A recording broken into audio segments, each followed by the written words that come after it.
Hey everyone, this is certainly the first time we're doing this live stream today.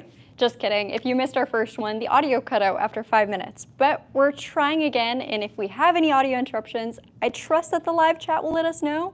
In the meantime, we're going to take a look at the 2026 Kia Sportage Hybrid EX. Now, if you're Canadian like me, this is actually our entry trim level to the hybrid. We already get all-wheel drive, a ton of advanced tech and safety, and a car that looks good. For the 2026 model, we have a full refresh for the Sportage, so it's not only exterior changes, there's brand new technology and software within this car, and let me tell you, for an entry model, this is extremely impressive. We're going to do a full exterior and interior walkthrough today, and we're doing it live streamed, so that's why sometimes our audio goes out, sometimes I fall down, but you guys get to watch it live, you get to comment on it, and towards the end of this video, we'll also take some time to answer some questions. Now, I will warn you saying it's just me filming today, so the camera angles might get a little awkward, but that's okay. We'll spend some time together, we'll learn some things about the Sportage, and we'll have fun doing it. Let's get right into it. Again, you guys, if the mic stops, let me know so I can change the video. Let's first start off with some of the housekeeping. Now this is, again, the EX model, which is our entry trim here in Canada. We get standard all-wheel drive and a lot. For this exterior paint color, it's called Gravity Gray, and it's a $250 paint charge. Now the base MSRP of the Sportage Hybrid is $41,245 Canadian. There's 3 trim levels to choose from as of 2026, so that's one more than last year, and it tops out at $47,745 Canadian for the highest trim. I will say, if I were to shop for the Sportage Hybrid, I would probably get this trim. Let's get into it now. I still have the hood open from my last attempt at filming this video, but we'll get a good look at the front grille and the front end with it popped open, and then I promise you guys I will close it so we can get the full closed, sleek setup before we end off this video. Now, number one, I can't do a Sportage video without talking about the headlamps. We get LEDs standard here in Canada, so those are bold, bright white lights that last a whole lot longer than your typical halogen bulbs. They also make the car look modern, offer clean, clear visibility, and last longer than regular bulbs. Now for your daytime running light, it's going to be this sharp amber lamp. Now, this is quite the difference from last year's daytime running light setup. It's amber at all times, and those will also be your turn signal indicators. I personally really like the look of them. I think it gives the car a very upright look, and then all the horizontal slats in the grille give it a wide look. So the car overall looks a little bit more grown up than last year. Let's talk grille next. So this grille has a ton of horizontal slats, and it's finished in gloss black, a premium material that definitely adds some style to the car. You can see we also have integrated parking sensors along the front. So these ultrasonic sensors will give you a beep inside the cabin when you approach something too closely. Very, very handy for tight parking situations, whether you're putting this in your garage or just driving in busy cities. Along the lower end, you can see more horizontal slats and our radar plates. So this rectangular section here is the plate that's used for things like our smart cruise control. Smart cruise control level 2 is standard on the Sportage Hybrid here in Canada. That means that if I turn the function on, not only do I set my speed, but also my following distance. This is going to change from regular cruise control in the sense that if the car ahead of me slows down, so does mine. If someone cuts me off and, slams on the brakes, my car will react too, all the way up to a complete stop if necessary, and then right back up to speed again. You can also change things like the reaction time and the sensitivity. So if you're not a fan of the default settings, you can make Smart Cruise Control truly yours, customize it. You can also customize it based off driver profiles. So if you share this vehicle with someone else and you have very different interpretations of what your safety functions are, you'll really appreciate that. Couple more touches I want to make on the styling of the front end on this car. Again, very different than last year. We have a beautiful satin chrome finish along the front end to add some light contrast to our pretty dark appearance. We get a little bit of this matte black. Oh, sorry, the lights got in the way. There we go. And then along our lower lip, more satin chrome. I think it's only right that we talk powertrain next, since the hood's already propped up. So on the Sportage Hybrid, we have a 1.6 liter turbocharged gasoline direct injection 4-cylinder. Now that is the gas part of the hybrid. But of course, hybrids also have a little bit of extra power from something else. And that is a 270 volt battery, lithium ion battery, as well as an electric motor. Now the electric motor on this vehicle, there we go, will handle things like EV driving. Now the main difference between a regular hybrid and a plug-in hybrid is the fact that, number one, you're not plugging in this vehicle at all, so don't worry about installing a charger at home or stopping on chargers along your drive. It simply takes gas. However, when you're idling this vehicle in stop-and-go traffic or waiting to pick somebody up, it's going to sit in EV mode. Same thing with if you're driving very slowly. If you're creeping in stop-and-go traffic, not just at a complete stop, instead of running the gas engine, it's going to move around in EV mode and not waste a drop of gas. Hence why hybrids are very efficient. This vehicle will also rely on something called regenerative braking. For the first time ever in our Kia hybrids, we actually have the option to change the level of regen braking. That means the amount of force that your vehicle slows down when you let off the accelerator. Regen braking is great because it saves the life of your actual friction brakes or mechanical brakes and slows itself down instead by spinning your electric motor in reverse. So instead of propelling your vehicle forward, it's slowing your car down and adding power back into your battery to use later on. So you don't have to charge it by plugging it in. All the charging comes from the vehicle's operation itself. Very smart indeed. Next, we're going to talk transmission real quick. Can't show you the transmission, but it's a 6-speed automatic, and you have the paddle shifters on your steering wheel to change your gears or change the level of regen. Based off with whichever drive mode that you're in, like sport mode will change the gears, eco mode will change the regen braking. All right, let's flip the camera and talk wheels next. So these 17-inch alloys are exclusive to the EX trim level. It's actually the only trim here in Canada that gets these wheels, and they might look a little bit different than what you're used to. That's because this is an Aeroblade style alloy.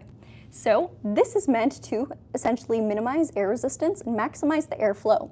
That's good for aerodynamics, which in turn is good for fuel efficiency.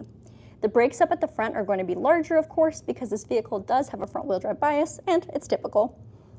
There are ventilated disc brakes in the front with solid disc brakes in the rear. For your tire, it's a Nexen all-season tire. 235/65 R17s is your tire size. And check it out. I actually quite like this alloy design. It's a very blocky, but you still have a little bit of visibility inside, and then you have the machine finished elements too. Your wheel arch is a black plastic cladding, which is great for Canadian winters. You don't have to worry about piano black that shows scratches. Now for your windshield, it may look like a regular one, but it's actually acoustic laminated and heated. That means that if you're used to the luxury of having your rear window melt snow and ice off your car, you also have it in the front this time. So you can start that from your phone or remote starting your car, get into your vehicle in a Canadian winter and have everything melted off. You just hop in the car and go after that. Maybe you gotta clear some snow off the roof. We don't have a heated roof yet. All right, next, let's talk some more safety functions and our mirrors.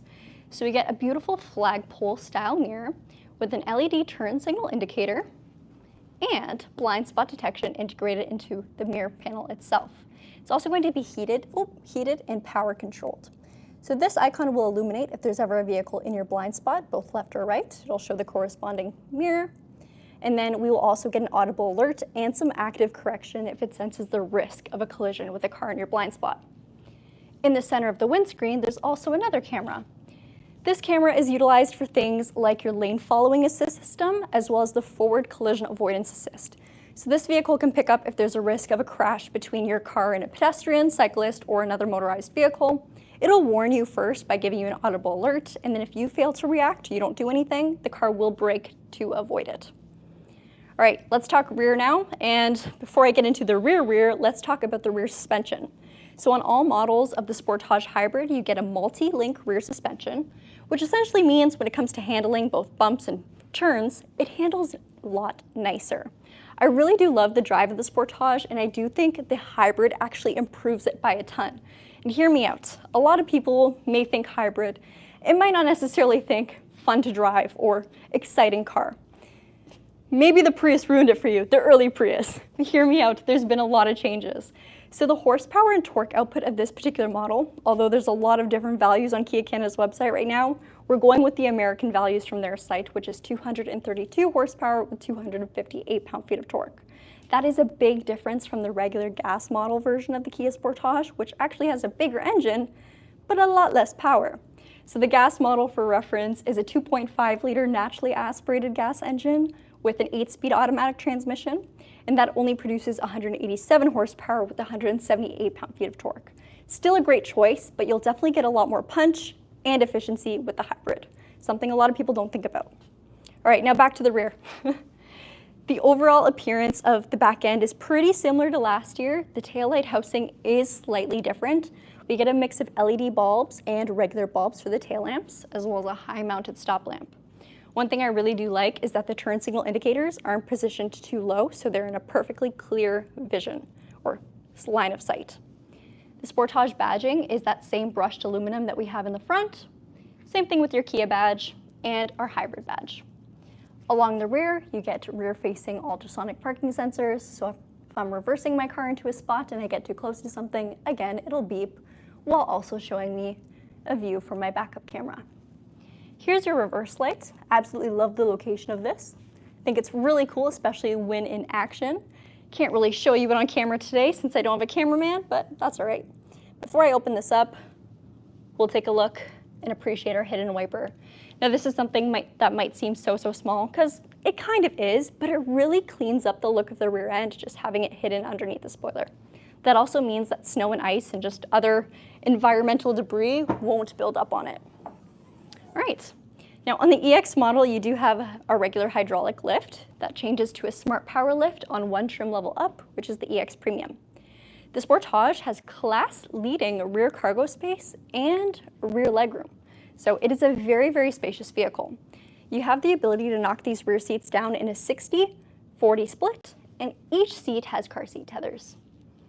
Along the sides, you'll see we have a lever that knocks them down. Ooh, that was aggressive. It goes almost completely flat. Now this one hasn't locked into place, but let me do that to show you guys. There we go. And that is what the full fold looks like. So it's got a very slight angle to it. Now, width-wise, we've got a lot of space. I will put the dimensions in the description once this video is posted, just because I'm not a robot and I do not remember off the top of my head. For our cargo area, we also have a regular bulb light and a 12-volt inverter. Just gonna show you guys what's underneath our floorboard because you might be surprised, pleasantly surprised. So this is actually our temporary spare tire, something that a lot of compact and more specifically hybrid vehicles do not provide. Usually they'll have something called a mobility kit, which is essentially a compressor and a sealant, but this offers great peace of mind if you do experience a blowout. There's also a good amount of space surrounding the tire, so if you want to put something like jumper cables, first aid kit, you name it, you can. Let's close that up. All right, and of course, this is not a powered lift, so we'll grab our lever and close it down for you. Now, in terms of fuel tank size, we have a 52-liter tank, and all it needs is regular unleaded fuel, so no premium required. There we go. It's a push-style fuel door, so as long as the car is unlocked, you'll give it a push, and it opens for you. If it's not opening for you, make sure your car is unlocked. There's our fuel cap. Let's give it a close. For your exterior accents, the EX just does our satin chrome, which I think is absolutely beautiful. This type of material also doesn't show fingerprints the way a true chrome does, and it's also a little bit more resistant to scratches, so it's gonna hold up over time. If you're not someone who, takes too much care of their car, you got kids and things happen, it's not gonna look bad in the sunlight after a year or two. It holds its shape very well. All right, you guys, let's take a look inside the car. If I missed anything, please let me know. It's always strange filming by myself. Now for our entry, my favorite thing over here, and this is often an understated feature, is the proximity entry. So this little button will be found on both the driver and passenger front door. And essentially, as long as the key is somewhere on me, I just give that a press, unlocks the car for me, and then once I'm done driving, press it again to lock it. So you never really have to dig for your keys. The door panel has these funky door handles from last year, which I love that they kept. And then this insert here is almost, I have to stop saying carbon fiber because it's not carbon fiber, but you can see a little bit of the texture, and it's a gunmetal finish gray. Again, it's not piano black, so high touch areas do not show fingerprints anymore, which is a huge win. Now along our door, we have our mirror controls, unlock and lock, and then our power windows. So you get express windows for driver and passenger, always a nice touch. So just one touch to put them down or bring them up. On the left-hand side here, we got our adjustment for the brightness. So, spoiler alert, I'm getting ahead of myself. We have some new displays. It's a full 12.3-inch display in the center, and this one technically isn't a full 12.3-inch display, but once I turn it on, you can see that it kind of is. Hang on, just a few minutes, you guys. We also have a 12-volt battery reset, our traction control button, and our electronic parking brake. Now let's hop in and wake up the car. Now I'm not going to turn it on fully just in case it does decide to run the gas engine, but we'll put it into electric mode or electrical mode to wake up the screens. So here's what I mean about this vehicle being a 12.3-inch display that isn't really a full 12.3-inch. Everything here is digitized, including your speedometer and your tachometer. Huge improvement from some of the hybrids of the past that never really showed a tachometer. It only showed the energy bar. This in the very center, though, is the only screen you can really change. So you'll use this button right over here to cycle between different viewpoints. You got your tire pressure, which is active as you're driving, as well as your trip, your navigation, and then your lane safety. Of course, all of this is dynamic, so it'll change as you start driving. This vehicle does not have a full tank of fuel, but you can see at a 3/4 tank, we have 600 kilometers of fuel, which is about on average what the regular gas model gets on a full tank. So this vehicle has a smaller gas tank than the regular gas model and goes further. That's the beauty of a hybrid, and it's the same cost to fill up. Actually, a little bit less because it's a smaller tank, but it requires the same grade fuel. Now let's take a look at the steering wheel because this is completely different for 2026. So we got a 2-spoke wheel, very modern with an off-centered Kia logo. The left-hand side has things like your driver assistance, or your smart cruise control, where you can set your speed and set your following distance, as well as our steering assistance button. Press this to turn it on or off. Each time you make a change, it will be displayed on your cluster here. Of course, the car's not on, so that won't turn on. Now the car is warning me to stop running it without the engine. We'll talk about that later. Underneath, we have our drive mode select, so that allows us to put the car in eco mode, sport mode, or a customizable My Drive. On the right-hand side is where you'll find terrain mode, which changes the properties of the all-wheel drive torque distribution to match the preset values. So snow mode is pretty much an 80 to 20% torque split, 80 in the front, 20 in the rear, except it can go down to 50-50, or I guess up to 50-50, depending on speed and slip. Then we got mud and sand mode, both of which are full 50-50 splits, meant for slower speeds and getting you out of sticky situations. The left-hand side will also have things like our communications and media controls, so voice commands, your volume, phone, and a programmable favorites button. These are the paddle shifters I spoke about earlier, so when you're in sport mode, they'll change between your 6 gears and your 6-speed auto transmission, and then eco mode, it'll cycle between the amount of regen. So if you want to increase the regen force, or decrease the regen force. Pretty much when you have your vehicle on full or max regen, that means as soon as you let off the accelerator pedal, you'll feel the force of your vehicle braking even though you're not pressing the brake pedal. And this doesn't actually use your mechanical brakes, it is all done by your electric motor like I mentioned earlier. So what that means for you is you can really extend the lifespan of your real brakes. So a little bit less service for you guys. With that being said, you still have to use your real brakes every once in a while because it is something that if you don't use it, you lose it. So every once in a while, give your car a good mash on the brake pedal. Just make sure no one's around you. All right, now for our main display, full 12.3-inch screen with integrated navigation. This also has wireless Apple CarPlay and Android Auto, which is a first for the Kia Sportage because typically our larger screens were only capable of wired before. You do have driver profiles, so there's 2 separate options, as well as a guest. Your map is right over here, and then our media. It's very easy to reconfigure the screen. It's very similar to a phone's layout, where you can just slide things around and make the apps more your setting. Got a hybrid menu, let me just go into that real quick. That'll show your driving history and eco dynamics. All right, so one last thing I want to show you guys has to do with our vehicle menu, so we'll go into setup and vehicle and driver assistance. This is where you can change the properties of some of your safety functions, so if you find that the forward collision avoidance is a little too sensitive for you, you can set it to later and pretty much play around with anything and everything that this car has. Under Eco Vehicle, I find this really cool. You can have your car turn on the coasting guide, and this essentially tells you when is a great time to let off the accelerator and let the vehicle go into coast mode. Pretty much this will allow the vehicle to recharge itself and run in EV mode, even though it's not a full EV or plug-in hybrid vehicle.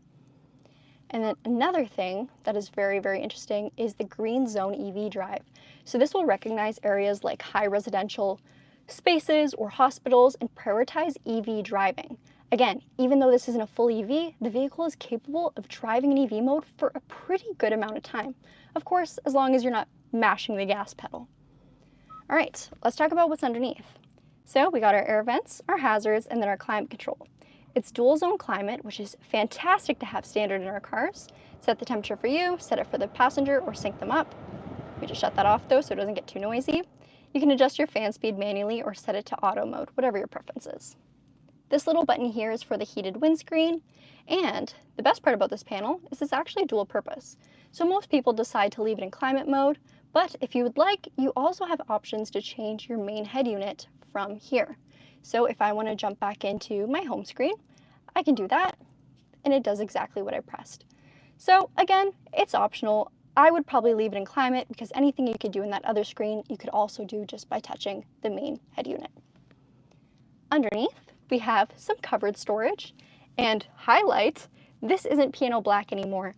So it is extremely, extremely clean right now, even though the car hasn't actually been detailed.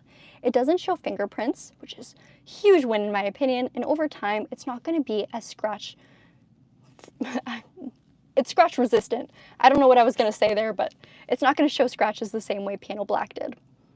Right over here, we got a wireless phone charger with a raised hump. That means better airflow for your phone and less likely that it'll overheat. And 2 USB-Cs. The one on the left is for data transfer and charging, and the other ones are simply for charging. Your start button's positioned right over here. You got heated steering wheel, heated seats and a heated steering wheel up the front, so heated seats for driver and passenger. Steering wheel is only for the driver, of course. Here's your gear shift, so it's a shift by wire. As long as your foot's on the brake, you're free to put it into drive, neutral, or reverse, and then P in the center for park. Just to the side of that, we got our adjustable cup holders, so they actually retract if you don't have them in use, so that way you just have a bunch of storage, and then you can pop them out on demand. All right, this is the hard part to film. I just switched hands, you guys, don't mind me. Right over here, we have our downhill braking assist, our auto hold brake function, as well as our park view camera and our parking sensors. I'll show you guys the parking camera in a second, but before that, take a look at the center console, which also houses another 12 volt. All right. Rear view mirror does have integrated home link, something that a lot of you guys have asked about, so there are home link controls there. And we'll wake the car back up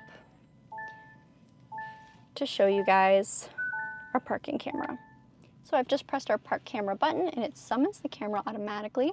As you can see, we have parking guidelines. So the red area is the danger zone. That's when you're getting a little too close to something. And whether I'm pulling up or reversing, I'll have a highlighted diagram here showcasing either green, yellow, or red based off how close I am to whatever's in front or behind me. So the sensors are active at all times and you do have a visual view or proper camera view of the rear. All right, now let's take a look at the seat and then we'll hop inside the back seats. So the driver's seat will be the only powered one in this vehicle on this trim level. If you do require some powered passenger seats, then the EX Premium is the next level up and that's where you'll be introduced to it. You got adjustments for the bottom of the seat as well as the tilt and just how close or far it is, your backrest, and two-way lumbar support. All right. Quick look at the passenger seat on the side just to get a view of the manual controls. And then I promise you before this video ends, we'll also take a look at the vehicle with the hood down. The seats are a leatherette. I just saw someone ask about that. So it's synthetic leather.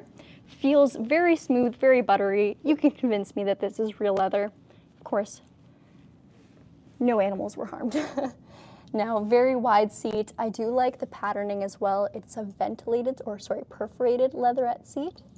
So it feels very premium. The adjustments for the passenger seat are simply going to be the bar underneath to change where it sits on its rail, bring it closer or further, and then your backrest. All right, now let's talk legroom and the rear.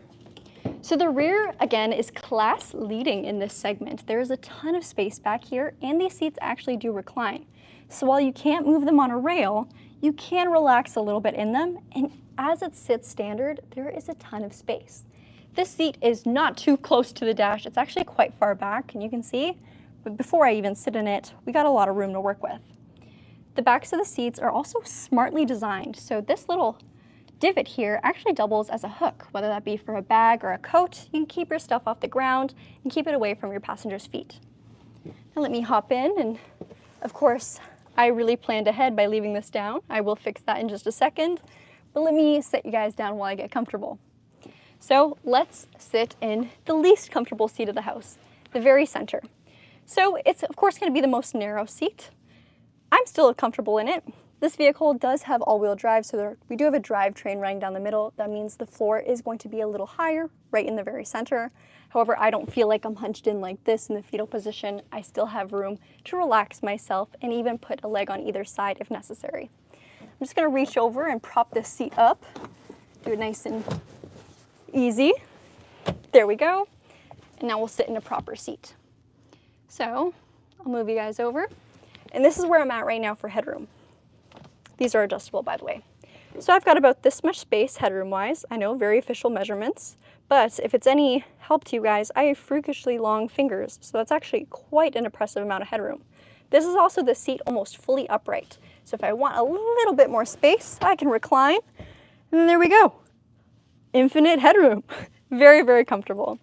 Now, a couple other highlights for the rear passenger area is we do get ventilation. So fan control over here, as well as built-in USB-Cs to the backs of the seats, a handy little hook that's perfect for wrapping the cords around when not in use, and 2 leather pockets mounted behind the main seats.